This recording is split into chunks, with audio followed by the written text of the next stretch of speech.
Hello, नमस्कार आणि good evening सगळ्यांना.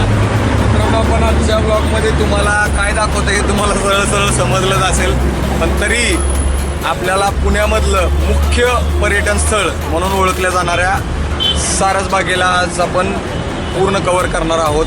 आतमध्ये जाऊन तुम्हाला तळ्यातला गणपती आणि या बागेचा इतिहास आणि या बागेचं महत्त्व, ऐतिहासिक महत्त्व सगळं तुम्हाला दाखवणार आहे. आणि आतमधली बागेतली सगळीच्या सगळी हिरवळ तुम्हाला दाखवणार आहे. आपण आतमध्ये जाऊन तुम्हाला मस्त अशी सारसबाग दाखवणार आहे. चला.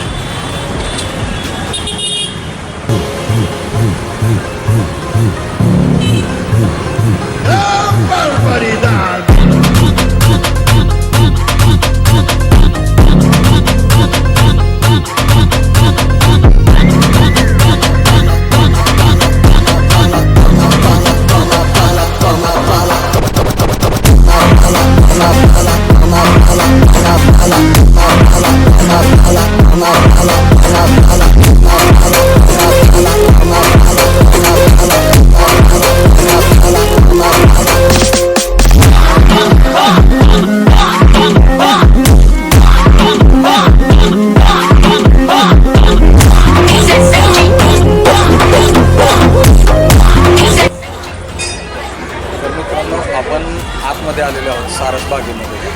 सारसबागेचं वैशिष्ट्य असं सांगायचं असं की 1750 साली श्रीमंत नानासाहेब पेशव्यांनी ही संकल्पना चालू केली की इथे एक तळं असावं, जे की पर्वती पायथ्याशी आपण सध्या उभे आहोत. मग त्यांनी 1750 साली या तळ्याची रचना सुरू केली. हे 3 वर्ष चाललं. किती? 3 वर्ष. 1753मध्ये हे तळं बांधून पूर्ण झालं. याच्या ठिकाणी तळं होतं. आणि त्याच्यानंतर ज्यावेळेस 1784 साली सवाई माधवराव पेशवे उर्फ माधवराव पेशवे नारायण असं ह्या पेशव्यांनी ह्या सारसबागेला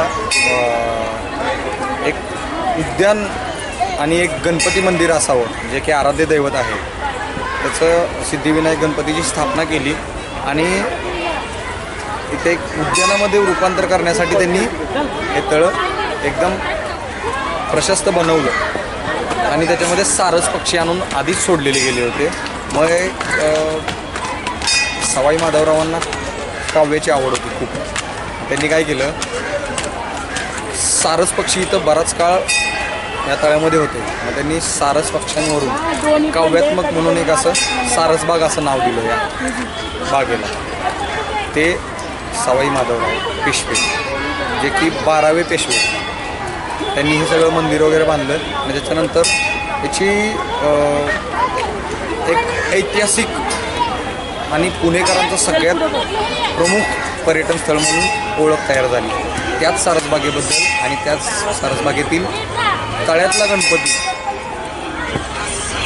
याबद्दल आपण तुम्हाला आता आतमध्ये जाऊन दर्शन पण करवणार आहे आणि बाहेर येऊन तुम्हाला आजूबाजूच्या सगळ्या गोष्टी दाखवणार आहे. चला आतमध्ये जाऊया.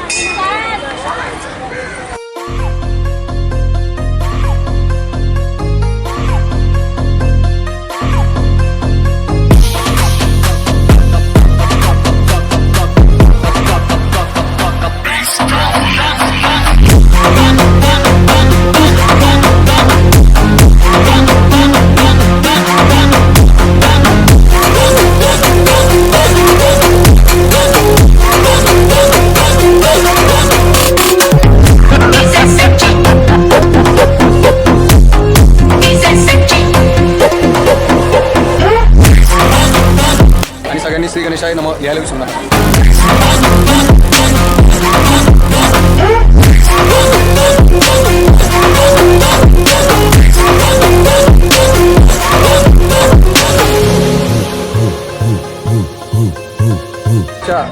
तळ्यातल्या गणपती ही विशिष्ट ओळख असलेल्या श्री सिद्धिविनायक सारसबागेतील गणपतीच्या पायथ्याशी आल्यानंतर मंदिरातून बाहेर आल्यानंतर बाहेर बघतोय किती हिरवळ आणि किती लोक आज.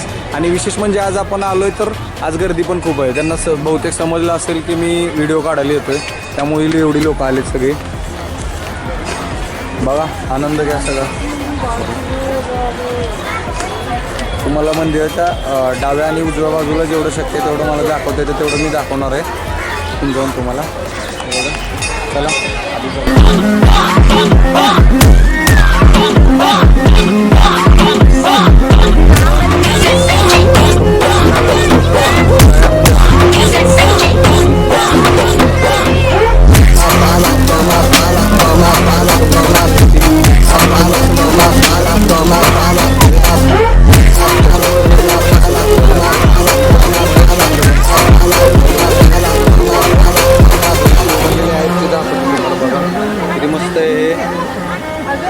अतिशय नयनरम्य असलेले हे ठिकाण तुम्ही बघताय पुण्यातील सारसबाग.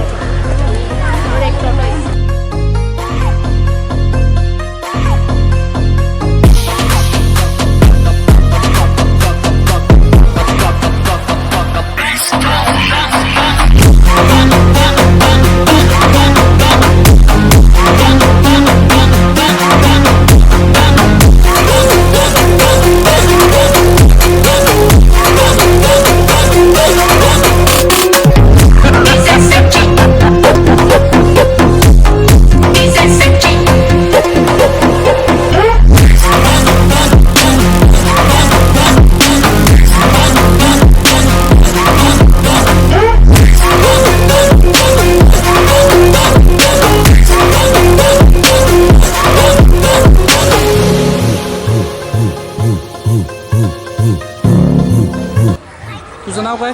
कृष्णराज. हा कृष्णराज. काय नाव तू? वा राधे राधे. कृष्ण म्हणलं की वीक पॉइंट. हा तू दिसणार आहे काय? Okay bye bye.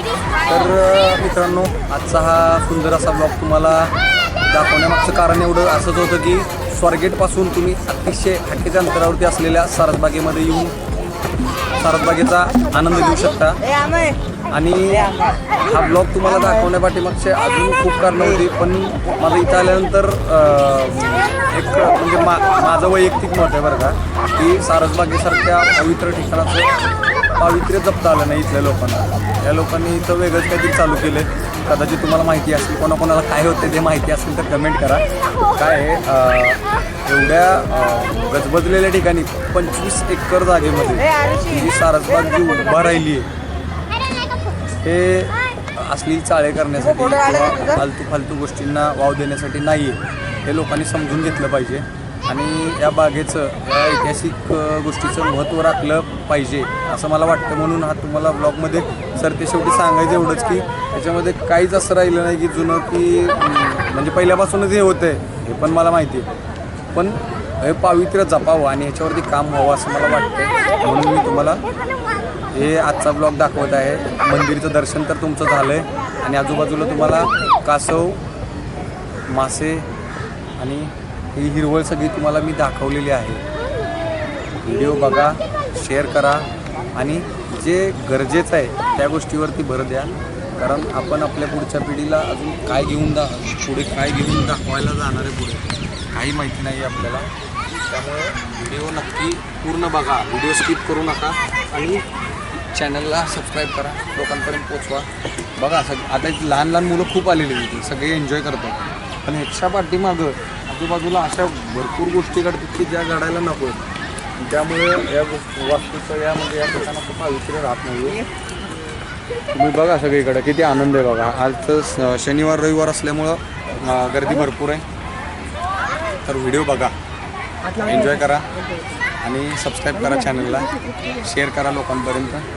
आणि मी काय म्हणजे मी यूट्यूबर आहे हे मलाही कळू द्या, कारण तुम्ही कमेंट अभिप्राय तुमचे आले तर मला समजणार आहे, मला ऊर्जा मिळणार आहे की मी काहीतरी करू शकतो, तुम्हाला काहीतरी दाखवायचं. आणि पहिल्यापासून आपलं तुम्हाला माहिती आहे जे गरजेचं आहे, म्हणजे जिथं जे दिसतं आहे माझ्या डोळ्याला चुकीचं दिसत असेल तुम्हाला मी आतापर्यंत चुकीचं सांगितलं आहे आणि जे बरोबर दिसतं ते बरोबर आहे सांगितलं. त्यामुळं याच्यावरती मंथन करण्यासारखं, चिंतन करण्यासारखा विषय तुम्ही बघा, अनुभवा आणि कमेंट करून नक्की सांगा. माझं काही चुकत असेल तर मला ते पण सांगा, त्याच्यावरतीही मी काम करेन.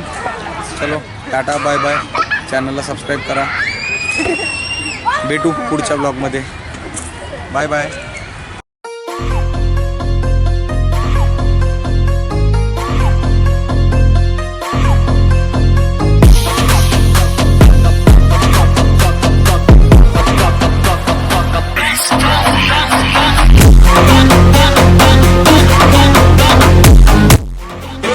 सारसबागेतील सुप्रसिद्ध अशी भेळ खायला आलो. सारसबागेत आला आणि भेळ नाही खाल्ली म्हणजे कसं झालं माहिती आहे का, जन्माला आले मी जगला नाही. तर